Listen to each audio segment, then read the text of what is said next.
सुनेको छौँ दाजु। हस्, धन्यवाद परमेश्वरलाई महिमा भएको होस्। यो मौका उहाँले दिनुभयो। अनि आज मैले बिहान बाइबल अध्ययन गर्ने क्रममा मैले दोस्रो इतिहास 15 अध्याय, 14 अध्याय र 15 अध्याय हेर्दै थिएँ। अनि त्यहाँ मलाई एकदमै आशिषपूर्ण वचन मैले हेर्ने मौका पाएँ र अनि आज वचन यहीबाट दिनुपर्छ भन्ने मलाई अगुवाई भएर मैले यहीबाट वचन दिने विचार गरेको छु। त्यसकारण हामीले आज दोस्रो इतिहासको 14 अध्यायमा हेरौँ है त। 14 अध्यायमा हेरौँ। दोस्रो इतिहासको 14 अध्याय।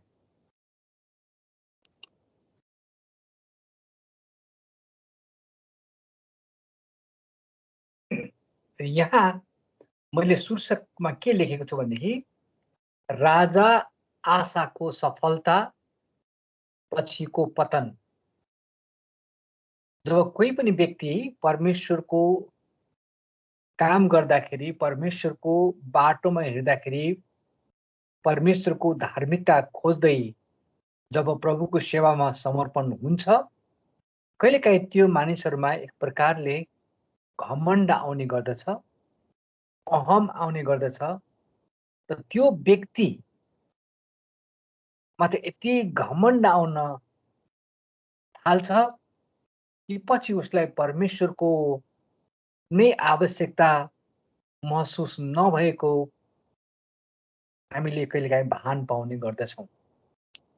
त्यस्तै प्रकारले आज हामी आशा राजाको जीवनमा धेरै सफलता परमेश्वरले दिनुभयो। र जबसम्म परमेश्वरसँग ऊ धार्मिकतामा रह्यो, परमेश्वरको बाटोमा ऊ रह्यो, तबसम्म परमेश्वरले उसलाई प्रशस्त मात्रामा आशिष दिनुभयो। र जब परमेश्वरबाट ऊ पन्छिने चेष्टा गर्न थाल्यो, तब उसलाई परमेश्वरले पनि त्याग्नु भएको कुरा हामी यहाँ देख्न सक्दछौँ। अब मैले आशा राजाको विषयमा बताउनुभन्दा अलिकति तपाईलाई पृष्ठभूमि बताउन चाहन्छु है। अब हामीलाई थाहा छ कि राजा साउल सामुएलको पालामा अभिषेक भयो। मानिसहरूले चारैतिर राजा चाहियो, हामीलाई पनि तपाईँले राजा दिनुहोस् भनेर सामुएलसँग बिन्ती गरेपछि अनि सामुएलले परमेश्वरको अगुवाईमा साउल राजा स्थापना गर्नुभयो। अनि त्यो चाहिँ संयुक्त राज्य थियो। अनि साउल पछि दाउदलाई परमेश्वरले राजा बनाउनु भयो, त्यो पनि संयुक्त राज्य थियो। दाउद पछि सुलेमान राजा, दाउदको छोरा सुलेमान राजा भयो, अनि त्यो पनि संयुक्त राज्य नै थियो। तर सुलेमानको मृत्युपछि जब उसको छोरा रहोबाम राजा भयो, त्यस बेलामा उसको काँचोपनाले गर्दाखेरि, उसको अपरिपक्वताले गर्दाखेरि, उसमा ज्ञानको कमीको कारणले गर्दाखेरि र अन्य विविध कारणहरूले गर्दाखेरि त्यो राज्य चाहिँ, त्यो संयुक्त राज्य चाहिँ विभाजित भयो। र त्यसपछि उत्तरी राज्य र दक्षिणी राज्य भनेर हामीले पढ्न पाउँदछौँ। अनि यो चाहिँ करिब करिब ख्रिस्ट पूर्व 930 सालमा, ख्रिस्ट आउनुभन्दा 930 साल अगाडि, वर्ष अगाडि यो घटना, विभाजन भएको घटना हामी पाउँदछौँ। जब विभाजन भयो अनि त्यहाँ दुईटा राज्य भए, इस्रायल राज्य भयो र यहुदा राज्य भयो। अनि इस्रायलको राजा चाहिँ यरोबाम भयो भनेदेखि यहुदाको राजा चाहिँ रहोबाम, भनेको मतलब सुलेमानको छोरा यहुदाको राज्य भयो। अनि यहुदाको राज्यमा चाहिँ दुईवटा कुलहरू थियो। दुईवटा कुल थियो भनेदेखि इस्रायलको राज्यमा 10वटा कुल 12वटा कुल मध्ये चाहिँ 10वटा कुल चाहिँ इजरायलपट्टि परे र 2वटा कुल यहुदा र बेन्जामिन चाहिँ यहुदाको राज्यमा परे। अब तपाईँ अलिकति म फेरि इतिहासतिर लाँदैछु, सायद तपाईँलाई अलिकति मन पर्छ होला अथवा तपाईँलाई पछि पढ्ने जिज्ञासा हुन्छ होला। इस्रायलमा चाहिँ 19वटा राजाहरू थिए भनेदेखि अनिखेर यहुदामा चाहिँ 20वटा राजाहरू थिए। अनि यो 19वटा इस्रायलका राजा र 20वटा यहुदाको राजा मध्ये चाहिँ असल राजा इस्रायलमा चाहिँ एउटा पनि भएन। इस्रायलमा चाहिँ एउटै पनि असल राजा भएन। तर यहुदामा चाहिँ 8वटा असल राजा थिए। 8वटा असल राजाहरू थिए, जसमध्ये असल राजाहरू मध्ये चाहिँ अहिले जुन राजाको म कुरा गर्दैछु त्यो राजा चाहिँ आसा राजा। आसा राजा है। रहोबाम पछि अबिया, सुलेमान पछि रहोबाम भयो, अनि रहोबाम पछि अबिया भयो र अबिया पछि आसा। भनेको त आसा राजा चाहिँ सुलेमान राजाको पनाती राजा है। सुलेमान राजाको पनाती राजा। अनि यो राजा चाहिँ असल रूपमा गनिएको छ। असल राजाहरूको रूपमा गनिएको राजा चाहिँ राजा आसा थियो। अब हामी हेरौँ है त कसरी चाहिँ त्यो असल राजाको रूपमा गनिए त। कसरी आसा राजा असल राजाको रूपमा गनिए त भन्ने कुरा हामीले हेर्यौँ भनेदेखि यहाँ तपाईँले 14 अध्यायको 2 पददेखि तपाईँले हेर्नुभयो भने तपाईँले देख्न सक्नुहुन्छ। अब तपाईँले हेर्नुहोस् है 14 अध्यायको 2 पददेखि। आशाले परमप्रभु आफ्ना परमेश्वरको दृष्टिमा जे कुरा असल र ठिक थियो त्यही गरे। आशाले परमेश्वरको नजरमा जे असल थियो, परमेश्वरको दृष्टिमा जे ठिक थियो त्यही नै गर्यो। यसको मतलब यसबाट के प्रमाणित हुन्छ भनेदेखि ऊ असल राजा भएको छ। किनभने परमेश्वरको डर र भयमा, परमेश्वरको धार्मिकतामा, परमेश्वरको वचनमा र परमेश्वरको व्यवस्थामा हिँडेको कारणले गर्दाखेरि आसा राजा असल राजाको रूपमा देखिएको कुरा हामी यहाँ पढ्न पाउँदछौँ। त्यति मात्र होइन, तपाईँले यहाँ पढ्दै जानुभयो भने के देख्नुहुन्छ भनेदेखि तिनले विदेशी वेदीहरू र डाँडाका थानहरू हटाए, चोखा ढुङ्गाहरू भत्काइदिए र असेरा देवीको मूर्तिहरूलाई ढालिदिए। हेर्नुहोस् है त यहाँ जुन कुराले परमेश्वरलाई महिमा दिँदैन, जुन कुराले चाहिँ राज्यमा घृणाहरू ल्याउँदछ, जुन कुराले चाहिँ मानिसको जीवनमा र राज्यमा चाहिँ अधार्मिकता र पापहरूलाई व्याप्त गराउँदछ, ती कुराहरूलाई उसले चाहिँ हटाउने विचार गरे र उसले विदेशी देवीहरू है। तपाईँले पढ्नु, सुलेमान जब राजा भयो, सुलेमानको आफ्ना श्रीमतीहरूले विदेशी देवताहरू ल्याए, विदेशी मूर्तिहरू ल्याए। त्यस्तै गरी त्यहाँ देशमा पनि विदेशी देवताहरू व्याप्त भएका थिए र राजाले या आशा राजाले विदेशी देवीहरूलाई, वेदीहरूलाई भत्काइदिए, डाँडाका थानहरू हटाइदिए, चोखा ढुङ्गाहरू भत्काइदिए र असेरा देवीको मूर्तिलाई पनि ढालिदिए। यसरी त्यहाँ भएका अधार्मिकतालाई, त्यहाँ भएका परमेश्वरलाई महिमा नदिने थोकहरूलाई, परमेश्वर मानिसहरूको हृदयलाई भट्काउने कुराहरूलाई चाहिँ आशा राजाले भत्काइदिएको छ।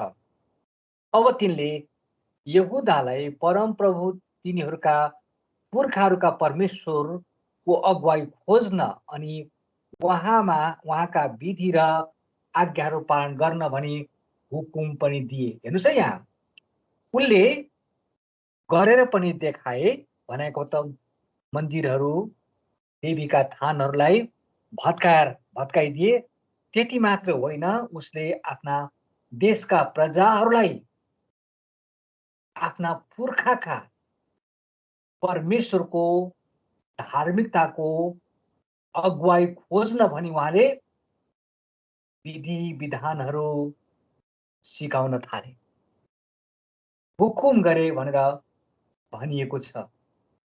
अनि 5 पदमा हामी देख्दछौँ यहाँ लेखिएको छ, तिनले यहुदाका सबै सहरमा भएका अग्ला अग्ला र धूप बाल्ने वेदीहरू पनि हटाइदिए, तिनको शासन मुनि देशमा शान्ति भयो। हेर्नुहोस् है त, जब परमेश्वरको अगुवाई हामी खोज्दछौँ, जब हामी परमेश्वरको धार्मिकतालाई हामी खोज्दछौँ, जब हामी परमेश्वरको वचनमा हामी हिँड्दछौँ भनेदेखि परमेश्वरले हाम्रो जीवनमा शान्ति, परमेश्वरले हाम्रो जीवनमा अनुग्रह, परमेश्वरले हाम्रो जीवनमा कृपा ल्याउनुहुन्छ।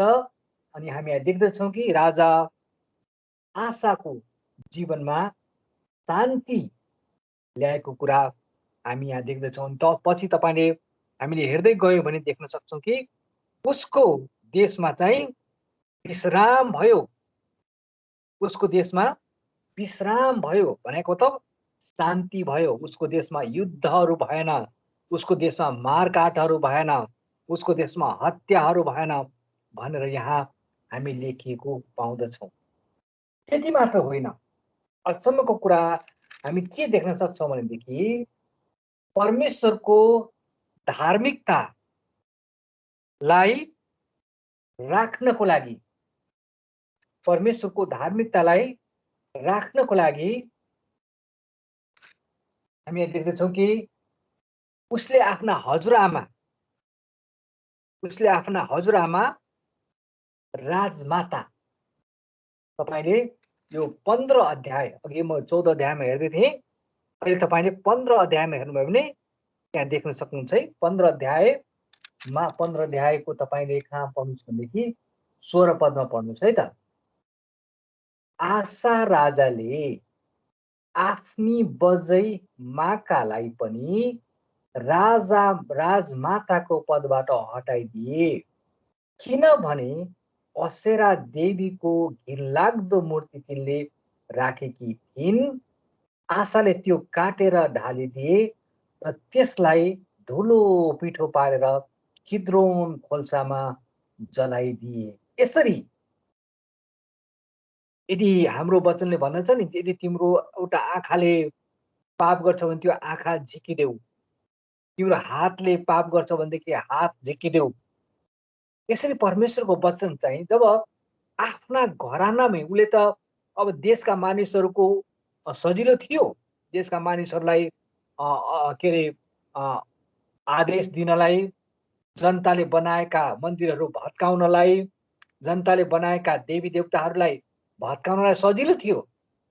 तर उसले चाहिँ यस्तो परमेश्वरको धार्मिकता, परमेश्वरको डर र भए, परमेश्वरको राज्यलाई खोज्ने भन्छ नि, ईश्वरको राज्य खोजी गर, सबै कुरा पछ्याउनेछ भनेर हामीले पढ्ने गीत गाउँदछौँ र भजनमा पनि के किताब पुस्तकको मध्येमा पनि हामी पाउँदछौँ कि परमेश्वरको धार्मिकता खोज्ने, यदि परमेश्वरको धार्मिकता खोज्ने काममा, परमेश्वरको असल बाटो हिँड्ने काममा यदि कुनै पनि कुराले व्यवधान ल्याउँदछ, कुनै पनि कुराले हामीलाई चाहिँ पर परमेश्वरबाट पर हटाउनु खोज्दछ भनेदेखि हामीले त्यसलाई जुनसुकै किम्मतमा भए पनि, जुनसुकै मूल्य चुकाएर भए पनि हामीले त्यसलाई हटाउनु पर्छ भन्ने कुरा हामी राजा आशाको जीवनमा हामी पाउँदछौँ।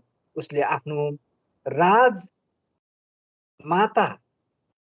हजुरमुवालाई पनि त्यो पदबाट बर्खास्ती गरेको कुरा हामीले यहाँ पढ्न पाउँदछौँ। अनि अर्को कुरो तपाईँले पढ्नुभयो भने के पढ्न पाउन सक्नुहुन्छ भनेदेखि एक राजाको, पहिलो राजाको 15 अध्यायको 12 पदमा तपाईँले पढ्नुभयो भने म तपाईँलाई पढेर सुनाउँदैछु। यो राजाको, पहिलो राजामा पनि हामीले यो राजा आशाको विषयमा हामी पढ्न पाउँदछौँ। पहिलो राजाको 15 अध्यायको 12 पदमा है त। परमेश्वरको धार्मिकता कायम गर्ने कुरामा परमेश्वरलाई खुसी बनाउने क्रममा, परमेश्वरलाई महिमा दिने क्रममा, परमेश्वरलाई उचाल्ने काममा उसले यहाँसम्म गरेको छ कि हामी के देख्न सक्दछौँ भनेदेखि 15को 12मा हामी पढौँ है त। 15को 12मा पढौँ। तिनले देवता थानमा बस्ने पुरुष वेश्याहरूलाई देशबाट निकालिदिए। हेर्नुहोस् है त, देवतामा बस्ने हाम्रो नेपालमा पनि कुनै कुनै ठाउँहरूमा मन्दिरमा पनि त्यसरी अधार्मिक काम गर्ने कुराहरू हामी सुन्दछौँ। अनि त्यस्तै प्रकारले यहाँ देख्दछौँ कि देवताको थानमा बस्ने पुरुष वेश्याहरूलाई पनि देशबाट निकालिदिए र तिनले आफ्ना पिता पुर्खाले बनाएको सबै मूर्तिहरूलाई हटाइदिए। तिनले आफ्नै हजुरआमा माकालाई राजमाताको पदबाट हटाइदिए, किनभने तिनले असेरा देवीको एउटा घिनलाग्दो मूर्ति बनाएका थिए। हेर्नुहोस् है, कसरी आशा राजाले परमेश्वरको धार्मिकतालाई खोजेको हामी देख्दछौँ, कसरी परमेश्वरलाई पछ्याएको कुरा हामी देख्दछौँ। अनिखेर जब उसले परमेश्वरलाई महिमा दिनै राख्यो, अनि हामीले अघि नै पढ्यौँ कि देशमा चाहिँ शान्ति भयो, देशमा चाहिँ समृद्धि भयो, देशमा चाहिँ विश्राम भयो भन्ने कुरा हामी पढ्न पाउँदछौँ। देशमा विश्राम भएको कुरा हामी पाउँदछौँ। अब कुरा अगाडि बढौँ है त। परमेश्वरले उसलाई आशिष दिने क्रममा चाहिँ कसरी आशिष दिएको छ भन्ने कुरा हामी पढ्न पाउँदछौँ। अब 15 अध्यायमा जाउँ है त, 15 अध्यायमा जाउँ। अब यहाँ 15 अध्यायमा म पढ्न चाहन्छु 1 देखि 2 पदमा। परमेश्वरका आत्मा ओदेदका छोरा अजरियामाथि उत्रनु भयो, अनि आशालाई भेट गर्न निस्केर तिनलाई भने, हे आशा, सबै यहुदा र बिन्यामिन मेरा कुरा सुन। यो चाहिँ परमेश्वरबाट अगमवक्ता अजरियामाथि परमेश्वरको आत्मा उत्रेको छ र परमेश्वरको आत्माद्वारा यो अगमवक्ताबाट के बोल्नुहुन्छ भनेदेखि उहाँले भन्नुहुन्छ, ए आशा, सबै यहुदा र बेन्यामिन मेरा कुरा सुन। यहुदा र बेन्यामिनका कुलका मानिसहरूलाई, जुन चाहिँ यहुदाका राजा अन्तर्गत थिए, जब तिमीहरू परमेश्वरसँग हुन्छौ तब उहाँ पनि तिमीहरूसँग हुनुहुनेछ। तिमीहरूले उहाँलाई खोज्यौ भने उहाँ तिमीहरूलाई भेटाउनुहुनेछ। तिमीहरूले उहाँलाई त्याग्यौ भने उहाँले पनि तिमीहरूलाई त्याग्नुहुनेछ। कति सजिलो छ, हेर्नुहोस् है त। परमेश्वरको वचन एकदमै सफा छ, एकदमै सफा छ। यहाँ लेखिएको छ, हेर, जबसम्म तिमीहरू परमेश्वरसँग रहन्छौ, जबसम्म तिमीहरू परमेश्वरसँग रहन्छौ, तबसम्म परमेश्वर तिमीहरूको साथमा रहनुहुनेछ। यदि तिमीहरूले परमेश्वरलाई त्याग्छौ भनेदेखि परमेश्वरले पनि तिमीहरूलाई त्याग्ने छ भन्ने कुरा हामी यहाँ देख्न पाउँदछौँ। त्यस कारणले गर्दा हामीले के बुझ्नुपर्छ भनेदेखि हामी यदि परमेश्वरको अनुग्रह, परमेश्वरको कृपा, परमेश्वरको आशिष, परमेश्वरको सुरक्षा, परमेश्वरको शान्ति, परमेश्वरको आशिष हामीमा, आरोग्यता हामी चाहन्छौँ भनेदेखि हामी परमेश्वरसँग रहनु पर्यो, परमेश्वरको धार्मिकतामा हिँड्नु पर्यो, परमेश्वरलाई पछ्याउनु पर्यो भन्ने कुरा चाहिँ हामीले पढ्न पाउँदछौँ। अब यहाँ म तपाईँलाई एउटा कुरा पढेर सुनाउँदछु। यिर्मया 29को 13 पदमा लेखिएको छ कि जब तिमीहरूले आफ्ना साहृदयले मलाई खोज्ने छौ, चाहिँ यिर्मया 29को 14 पदमा लेखिएको छ, तिमीहरूले मलाई 13 पदमा, जब तिमीहरूले आफ्ना साहृदयले मलाई खोज्ने छौ तब तिमीहरूले मलाई खोजेर पाउने छौ, तिमीहरूले मलाई भेटाउने छौ भनेर यहाँ परमेश्वरको वचनले हामीलाई, परमेश्वरको वचनले हामीलाई प्रतिज्ञा दिएको छ। परमेश्वरको वचनले हामीलाई प्रतिज्ञा दिएको छ कि यदि तिमीले मलाई खोज्यौ भने म भेटाउने छु। यदि तिमीले मलाई चाह्यो भने प्रार्थनामा पुकार्यो भने चाहिँ म तिम्रो प्रार्थना चाहिँ सुन्ने छु भनेर परमेश्वरको वचनले हामीलाई भन्नुहुन्छ। त्यसै गरेर मत्ती 6:6 यसरी लेखेको छ कि तिमी जब प्रार्थना गर्दछौ आफ्नो भित्री कोठामा बस। मत्ती 7:7 माग त तिमीहरूलाई दिइनेछ। मत्ती 7:7 हो। माग त तिमीहरूलाई दिइनेछ, खोज त तिमीहरूले भेटाउनेछौ, ढकढक्यायौ त तिमीहरूको निम्ति उघारिनेछ। किनकि जसले माग्छ त्यसले पाउँछ, जसले खोज्छ त्यसले भेटाउँछ, जसले ढकढक्याउँछ त्यसको निम्ति ढोका उघारिनेछ। आमेन। यहाँ अगमवक्ताले भन्दछ कि यदि तिमीहरू परमेश्वरसँग रहन्छौ भनेदेखि परमेश्वर तिमीहरूको साथमा रहनुहुनेछ भनेर यहाँ अगमवक्ताले राजा आशालाई उत्साह दिएको हामी यहाँ देख्दछौँ। र यसरी उत्साह दिने क्रममा म तपाईँलाई अगाडि पढेर लैजान्छु 3 पददेखि तल। धेरै समयसम्म त इस्रायल साँचो परमेश्वर सिकाइदिने पुजारी र व्यवस्था धेरै समयसम्म त इस्रायल साँचो परमेश्वर सिकाइदिने पुजारी र व्यवस्था बिना थियो। भनेको त म के बुझ्छु भनेदेखि जब परमेश्वरका जनहरू, जब इस्राएलीहरू मिस्र देशमा बसेका थिए उनीहरू व्यवस्था बिना बसेका थिए। उनीहरू चाहिँ सिकाउने मान्छे उनीहरूको थिएन। साँचो परमेश्वरलाई उनीहरूले पछ्याउन सकेका थिएनन्। उनीहरू दासत्वमा थिए, उनीहरू कष्ट र पीडामा थिए है। अनि 4 पदमा लेखेको छ, तर जब आफ्नो कष्टमा तिनीहरूले परम प्रभु इस्राएलका परमेश्वरतिर फर्केर उहाँलाई खोजे तब तिनीहरूले पाउन् भनी उहाँ स्वयं प्रकट हुनुभयो। हामी प्रस्थान 3को 3 र 4 हामी पढ्न पाउँदछौँ कि परमेश्वरले भन्नुहुन्छ, मैले मेरो प्रजाको क्रन्दन सुनेको छु, मैले मेरो प्रजाको दुःख र कष्ट मैले सुनेको छु। त्यस कारणले गर्दाखेरि मूसालाई परमेश्वरले मेरो प्रजालाई लिएर आऊ भनेर परमेश्वरले पठाउनुहुन्छ मिस्र देशमा। यही कुरा चाहिँ मैले संज्ञा गरेको भन्ने चाहिँ मलाई मेरो विचारमा लाग्दछ। मानिसहरू आफ्ना काममा आउने जाने गर्दा तिनीहरू सुरक्षित थिएनन्। सारा देशका बासिन्दाहरूले हुनसम्मको कष्ट भोग्नु पर्यो। एउटा राज्यले अर्कोलाई अत्याचार गर्दै थियो, एउटा सहरले अर्को सहरलाई, किनभने परमेश्वरले तिनीहरूलाई सबै किसिमका दुःख दिएर सताउनु भएको थियो। यसरी परमेश्वरको अगमवक्ताको दासले चाहिँ यहाँ उत्साह दिँदैछ र सम्झाउँदैछ। अनि यहाँ भनिएको छ 7 पदमा कि तर तिमीहरू शक्तिशाली हो र तिमीहरूको साहस नघटोस्, किनभने तिमीहरूका कामको प्रतिफल तिमीहरूले पाउनेछौ।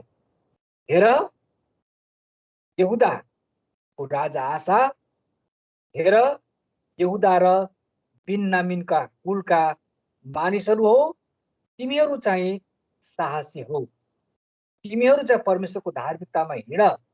जसरी परमेश्वरले तिमीलाई अहिले आशिष दिनुभएको छ, जसरी परमेश्वरले तिमीलाई फलवन्त गराउनु भएको छ, जसरी परमेश्वरले तिमीलाई उन्नति दिनुभएको छ, आफ्ना दुश्मनहरूको अगाडि तिमीलाई शिर ठाडो गरेर युद्ध गर्नु परेको छैन, तिमीहरू शान्तिमा बसिराखेका छौ, तिमीलाई कुनै पनि देशले आक्रमण गरेको छैन अहिलेसम्म। त्यसकारण तिमीहरू साहसी हो र परमेश्वरले तिमीहरूलाई अझ आशिष दिनुहुनेछ भन्ने कुरा हामी यहाँ देख्न पाउँदछौँ। अब यी कुराहरू त हुँदै गयो, तर आशा राजाको जीवनमा चाहिँ अलिकति घमण्ड आएको हामी अनुमान गर्न सक्दछौँ। यहाँ धेरै कुराहरू लेखिएका छन् र म सबै कुराहरू बताउँदिनँ, तर आशाको जीवनमा अलिकति घमण्ड भनौँ अथवा अहम भनौँ अथवा अलिकति धाक र रवाफ भनौँ, हामी यहाँ देख्न पाउँदछौँ। परमेश्वरलाई त्यागेर संसारिक शक्ति र सामर्थ्यको आशा गरेको, भरोसा गरेको, सहायता मागेको कुरा हामी यहाँ देख्न पाउँदछौँ। 16 अध्यायमा हेरौँ है त। 16 अध्यायमा के देख्छौँ भनेदेखि दोस्रो इतिहासको 16 अध्यायमा हामी हेरौँ भने आशाका राजकालको 36औं वर्षमा इस्राएलका राजा बासा है, आशा राजा चाहिँ यहुदाको राजा थियो भनेदेखि इस्राएलका राजाको नाम चाहिँ बासा थियो। बासाले के गर्छ भनेदेखि यहुदामाथि चढाइ गर्दछ। यहुदामाथि चढाइ गर्दछ।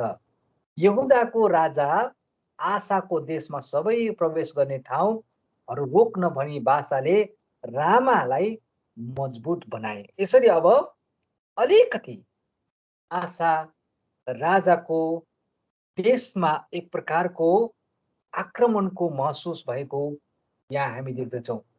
अब हेर्नुहोस् है, जब आशा राजालाई एउटा थ्रेट आयो, जब धम्की आयो, जब डर आयो, जब आक्रमणको एक प्रकारको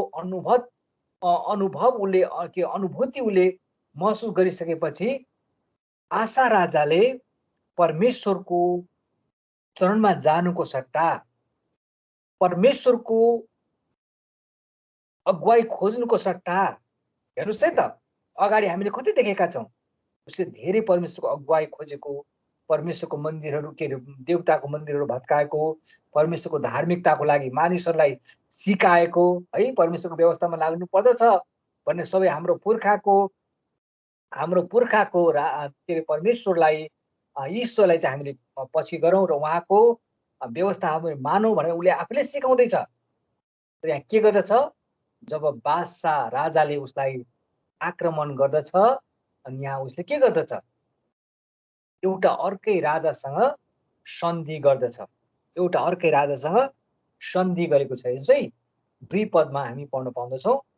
आशाले परमेश्वरको मन्दिर र राजाको महलका भण्डारका सुन र चाँदीहरू है, परमेश्वरको मन्दिरको र राजाको महलका भण्डारहरूको सुन र चाँदीहरू निकालेर दमस्कसको राज्य गर्ने आरामको राजा बेनहददका गयो र यसरी भनेर उनीहरूले एग्रिमेन्ट गर्दछ। के एग्रिमेन्ट गर्दछ भनेदेखि आशा राजाले आराम राजासँग के एग्रिमेन्ट गर्दछ, के सम्झौता गर्दछ, के सहायता माग्दछ भनेदेखि हेर्नुहोस् है, यहाँ हाम्रा पुर्खाहरूका बीचमा भए झैँ हाम्रा बीचमा एउटा सन्धि होस्। अब म यो सुन र चाँदीको सौगात पठाउँदैछु, यसै कारण इस्राएलका राजा बासासँग, हेर्नुहोस् है त, इस्राएलका राजा बासासँग तपाईँको सन्धि तोडिदिनुहोस् र मेरो विरुद्धमा गरेको यो धावा तिनले छोडिदेऊन्। हेर्नुहोस् है, यहाँ पोलिटिकल कारणहरू छ। यहाँ के देखिन्छ भनेदेखि अब हाम्रो अहिलेको भाषामा एलाई भन्छ नि, एलाई के अरे यो एउटा कुनै कुनै देशहरू चाहिँ मित्रता हुन्छ अनि उसलाई आक्रमण गर्दा उसले सहायता गर्ने, उसले आक्रमण गर्दा उसले सहायता गर्ने, एक प्रकारको देशको बीचमा चाहिँ आन्तरिक साँठगाँठ हामी देख्दछौँ है। कुनै देशलाई आक्रमण गर्ने अर्को देशले चाहिँ म छोड्दिनँ भनेर, कुनै देशको भिटो पावर छ, कुनै देशको के छ होइन, यो चाहिँ यहाँ यस्तै हामी देख्दछौँ। यहाँ बासा राजा र आराम राजाको बीचमा मैत्री सम्बन्ध देखिँदछ। तर राजा आशाले के भन्छ भने, हेर्नुहोस् आरामको राजा राजा आराम, तपाईँले चाहिँ यो बासा राजासँग सन्धि नगर्नुहोस् है त, तपाईँको सम्बन्ध तोडिदिनुहोस्। सम्बन्ध तोडिदिएपछि त बासा राजा कमजोर भयो अनि बासा राजा कमजोर भइसकेपछि त उनीहरूले मलाई आक्रमण गर्न सक्दैन भनेर यसरी सन्धि गर्दछ, जुन चाहिँ गलत थियो। उनले आफ्नो देश सुरक्षाको लागि, आफ्नो जनताको सुरक्षाको लागि परमेश्वरसँग सहायता माग्ने हो कि व्यक्तिसँग सहायता माग्ने, राजाहरूको राजासँग सहायता माग्ने हो कि एउटा सानो दमस्कसको राज्य गर्ने आरामका राजा बेनहदद कहाँ, यसो गरेर बेनहददका राजा है, कि बेनहदद कहाँ गयो, आरामका राजा बेनहदद कहाँ गएर यसरी सहयोग माग्ने। के बेनहदद परमेश्वरभन्दा महान थिए? अवश्य थिएन। तर आशा राजाले बासा राजालाई पराजित गर्नको लागि आरामका राजा बेनहदद कहाँ गएर एउटा सन्धि गर्दछ, जुन कुरा चाहिँ एकदमै एकदमै ठिक थिएन। अब यसले गर्दा चाहिँ के हुन्छ? यो कारणले गर्दाखेरि यहाँ तपाईँले 7 पदमा तपाईँले पढ्नुभयो भने देख्नुहुन्छ, त्यस बेला तर्सी हनानी यहुदाका राजा आसा कहाँ आएर भने, तपाईँले परमप्रभु आफ्ना परमेश्वरमाथि होइन तर आरामका राजामाथि भरोसा गर्नुभएकोले गर्दा इस्राएलका राजाको सेना तपाईँहरूको हातबाट भागेको छ। हेर्नुहोस् है त यहाँ, किनभनेदेखि यहाँ उसले पराजयको, तपाईँ अगाडि हेर्नुभयो भने यहाँ आक्रमण गरेको हामी देख्दछौँ। अब म त्यो कुरा देख्दिनँ, तर तपाईँले पढ्नुभयो थाहा पाउनुहुन्छ। तर यहाँ के अगमवक्ताले के भन्छ, दर्शीले के भन्छ भनेदेखि, तपाईँले परमेश्वरलाई विश्वास नगरिकन, परमेश्वरमा भरोसा नगरिकन, परमेश्वरमाथि आस्था नगरिकन तपाईँले आरामको राजा बेनहददसँग सहायता माग्नुभयो। त्यो सहायता मागेको कारणले गर्दाखेरि इस्राएलका राजाको सेना तपाईँहरूको हातबाट भागेको छ। अब के कुशीहरू र लिबियालीहरू असंख्य रथहरू र घोडचढीहरू भएको विशाल सेना थिएनन् र? तापनि जब तपाईँले परमप्रभुमाथि भरोसा राख्नुभयो तब उहाँले उनीहरूलाई तपाईँको हातमा सुम्पिदिनुभयो, किनकि जसका हृदय उहाँप्रति भक्त छन् तिनीहरूलाई सहायता दिन सारा पृथ्वीभरि नै परमेश्वरको दृष्टि रहिरहन्छ।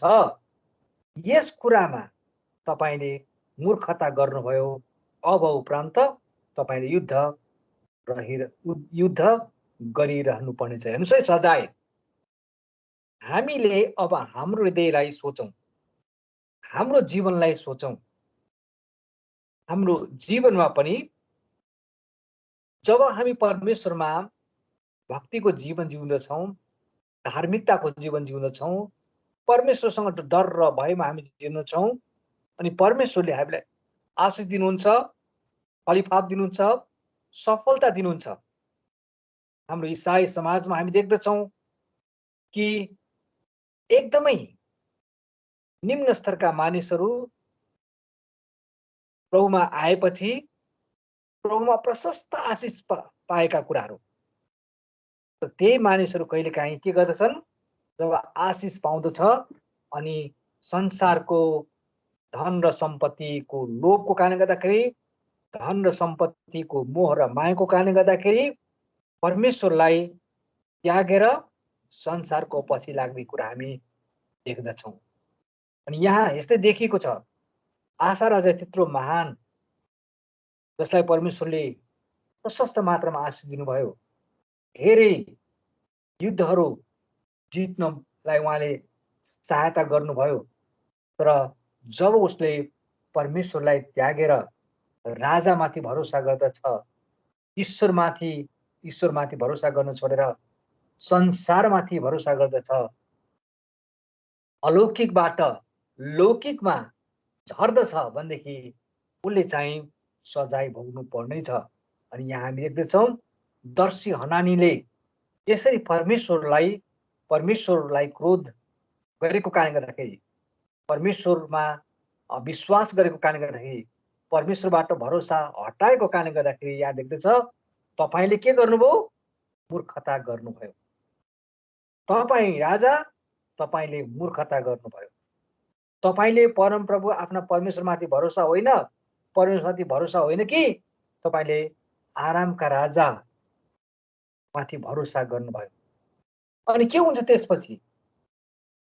उहाँले धेरै युद्धहरू गरिराख्नुपर्छ। अघि चाहिँ हामीले के पढाएको थियौँ? ऊ शान्तिमा थियो, ऊ आराममा थियो। किनभने जब परमेश्वरमा उहाँ आशीर्वाद भएका थिए, जब परमेश्वरले उसलाई आशीष दिएको थियो, जब परमेश्वरको पछि लागेको थियो, उसको जीवनमा आराम थियो, उसको जीवनमा शान्ति थियो। र जब परमेश्वरलाई उसले त्याग्न थाल्यो, अनि यहाँ परमेश्वरको अगमवक्ताले भन्छ, तपाईँले अब के गर्नुपर्ने छ? युद्ध गरिराख्नु पर्ने छ। तर आशा राजाले यो व्यक्तिलाई त क्षमा गरिदिनु पर्ने। सरी, मलाई माफ गर्नुहोस् दर्शीजी, मैले गल्ती गरेँ, मलाई माफ गर्नुहोस्, बरु मेरो निम्ति तपाईँले परमेश्वरसँग पश्चाताप गरिदिनुहोस्, माफी मागिदिनुहोस् भनेर भन्नुपर्नेमा यो राजाको के भन्ने अहममा ठेस परेको हो कि बा, उसको आत्मसम्मानमा ठेस परेको हो कि बा, अथवा उसको बेइज्जती महसुस भएको हो कि बा, अथवा उसलाई खसालेर बोलेको उसलाई अनुभव भयो कि बा, अथवा म जस्तो राजालाई त्यो जाब दर्शीले मलाई यसरी भन्ने, यसरी हप्काउने, यसरी परमेश्वरले यस्तो गर्छन्, उस्तो गर्छन्, यस्तो गर्नुभयो, उस्तो गर्नुभयो भनेर तैँले मलाई भन्नुपर्ने भन्ने कुरा जब उसले थाहा पाएपछि के गर्दछ? त्यो दर्शीसँग साह्रै रिसायो। त्यति मात्र होइन, त्यो दर्शीलाई त थुनामा पो राखेछ। त्यो दर्शीलाई थुनामा राख्यो। हेर्नुहोस् त, पश्चाताप जीवन नभएको घमण्ड, जब मान्छेमा घमण्ड आउँदछ अनि त्यो घमण्डले चाहिँ पतन ल्याउँदछ। परमेश्वरको वचनले भन्दछ के? कसैले यदि आफूलाई उचाल्छ भनेदेखि त्यो पतन हुनेछ। र जसले आफूलाई नम्र तुल्याउँदछ त्यो मान्छेलाई चाहिँ के हुनेछ? माथि उचालिनेछ। त्यस कारण परमेश्वरको डर र भयमा जिउने व्यक्ति त जहिले पनि फलवन्त र आशिषित हुनेछ। अनि के भयो त? अभिगत के भयो? आशा राजाको अभिगत के भयो? आशा राजाको अवस्था के भयो? तपाईँले 16 पदको 11 पददेखि तपाईँले पढ्दै जानुभयो भने देख्नुहुन्छ, आशाको शासनकालमा अरू घटनाहरू सुरुदेखि अन्त्यसम्म यहुदा र इस्राएलका राजाहरूका इतिहासको पुस्तकमा लेखिएका छन्। आफ्नो शासनकालको 39औं वर्षमा तिनलाई खुट्टा कुने रोगले आक्रमण गर्यो। रोग लाग्यो भने छैन, रोग लागेको भने छैन, रोगले आक्रमण गर्यो। यो अवश्य पनि परमेश्वरको क्रोध, परमेश्वरको रिस, परमेश्वरको सजाय, परमेश्वरको इन्साफ, परमेश्वरको न्याय यसरी झल्किँदछ। हामीले आफैलाई मूल्याङ्कन गरौँ। हाम्रो जीवनमा किन कहिलेकाहीँ अनायासै व्यवधान, कष्ट, दुःख, रोगहरू आउँदछ? सायद कतै परमेश्वरले हामीलाई सजाय दिनुभएको त होइन? परमेश्वरको क्रोध हामीमा आएको हो त होइन? परमेश्वरको अनगाकारिताको कारणले गर्दाखेरि आएको त होइन? पापमय जीवनको कारणले गर्दा आएको त होइन? अवश्य हुन सक्दछ, अवश्य हुन सक्दछ। तर प्रियहरू, एउटा कुरो हो, जब हामी पश्चाताप गर्दछौँ, यहाँ पश्चाताप गरेको हामी देख्दैनौँ। यहाँ त राजा आशाले पश्चाताप गरेको देख्दैनौँ, झन् चाहिँ प्रतिशोध गरेको छ। त्यो दर्शीमाथि प्रतिशोध गरेको छ, दर्शीमाथि त बदला लिएको छ। यदि सायद पश्चाताप मागेको भए, विनम्र भएर विनयी भएर प्रार्थना गरेको भए सायद परमेश्वरले क्षमा गरिदिनुहुन्थ्यो। तर उसलाई के भयो? खुट्टा कुने रोग लाग्यो। त्यसपछि उसले धेरै वैद्यहरूको त्यो रोग निको पार्नलाई परमप्रभुको सहायता खोजेनन्। तपाईँले हेर्नुहोस् है त, यहाँ 12 पदको तल हेर्नुहोस्। जब उसलाई त्यो खुट्टा कुने रोग लाग्यो अनि उसले परमेश्वरको सहायता खोजेन। तर कसको सहायता खोज्यो? वैद्यहरूको सहायता मागे। अथवा हामीले के भन्न सक्छौँ? धामी र झाँक्रीको सहायता लिने। परमेश्वरमा भर नगरेर संसारी कुराहरूमा भर गर्नु, प्रार्थना गर्नुपर्दछ। संसारी कुराहरूमा जान्नु हुँदैन भन्ने कुरा होइन, तर हामीले प्रार्थना गर्नुपर्दछ, प्रभुसँग अर्ज बिन्ती गर्नुपर्दछ। र यहाँ हामी परमेश्वरको अर्ज बिन्ती, परमेश्वरको सहायता, परमेश्वरको प्रार्थना हामी यहाँ केही पनि देख्दैनौँ। ऊ त केवल संसारी कुराहरूमा भरोसा गरेको छ। यो चाहिँ पतनको बाटोमा गएको हामी देख्दछौँ। जब उम्लिन्छ दूध, पोखिन्छ भने यस्तै गरेर राजा आशा यति घमण्ड भयो, प्रभुले यति आशिष दिनुभयो, त्यो आशिषलाई थाम्न सकेन, किनभने उसले परमेश्वरमा विनम्र भएर हिँड्न सकेन। अनि त्यही खुट्टा कुने रोगको कारणले गर्दाखेरि ऊ मर्नुपर्ने अवस्था आयो, मर्नुपर्ने अवस्था आयो। त्यस कारण हामी प्रियहरू, परमेश्वर दिनुभएको आशिषलाई हामीले पक्रिराखौँ, परमेश्वरको अनुग्रहलाई हामीले धन्यवाद दिउँ, परमेश्वरलाई हामी जहिले पनि धन्यवादी भएर विनयको जीवन, विनम्रताको जीवन, परमेश्वरको धार्मिकताको जीवन, पवित्रताको जीवन, डर भएको जीवन, उहाँलाई पछ्याउने जीवन हामीमा अगाडि बढौँ। हामीमा क्रोध, हामीमा ईर्ष्या, हामीमा घमण्ड, हामीमा अहम, हामीमा बदला लिने अथवा हामीमा प्रतिशोध, तँभन्दा म के कम, तैँले मलाई भन्ने, म जस्तोलाई पनि भन्ने कुरा यदि हामी गर्छौँ भनेदेखि त्यो पतनको बाटो हो। यदि पतन हुन्छ भनेदेखि प्रभुले हामीलाई म चिन्दिन छोरा अथवा चिन्दिन छोरी पनि भन्न सक्नुहुन्छ। हस्, धन्यवाद। यसबाट परमेश्वरले हामीलाई आशीष दिनुभएको होस्। जय मसीह।